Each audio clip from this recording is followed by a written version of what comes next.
వందే మాత్రం. నేను మీ journalist Navata. Welcome to R political. హనుమంతుడు మొదటిసారి రాముడిని కలిసినప్పుడు ఆయన మాట తీరు, వినయం, జ్ఞానం చూసి రాముడు వెంటనే ఆకర్షితుడయ్యాడు.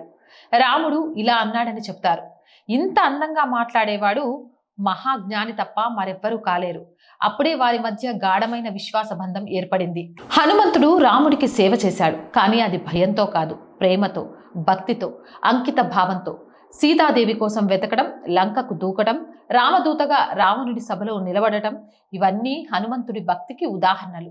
హనుమంతుడిపై రాముడి ప్రేమ లంకా దహనం చేసి వచ్చాక రాముడు హనుమంతుడిని చూసి, నీకు నేను ఏమిచ్చినా తక్కువే అని అన్నాడని పురాణాలు చెప్తాయి.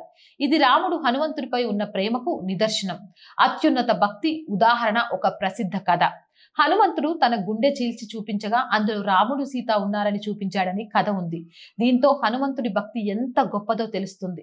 నాయకుడిపై విశ్వాసం, సేవలో అంకితాభావం, స్వార్థం లేని భక్తి, ధర్మం కోసం పోరాటం. ముగింపుగా ఏంటి అంటే, రాముడు నాయకత్వానికి ప్రతీక అయితే హనుమంతుడు భక్తికి ప్రతీక.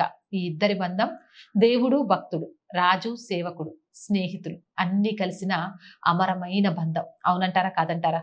మీ అభిప్రాయం కామెంట్ చేయండి. రోజు చెప్తుందేనండి R group of channels, R voice, R political, R Sanskriti, మూడు మన ఛానల్సే. So please subscribe our channels. Content బాగుంది అనిపిస్తే లైక్ చేయండి, షేర్ చేయండి. ఆర్థికంగా ఆర్ వాయిస్ కి మీ చేయూత చాలా చాలా అవసరం. ఆర్థికంగా సపోర్ట్ చేయాలి అని అంటే సబ్స్క్రిప్షన్ పక్కనే జాయిన్ అనే బటన్ ఉంది. 1 to 5 లెవెల్స్ ఉన్నాయి. ఏదో ఒక లెవెల్లో సపోర్ట్ చేయండి.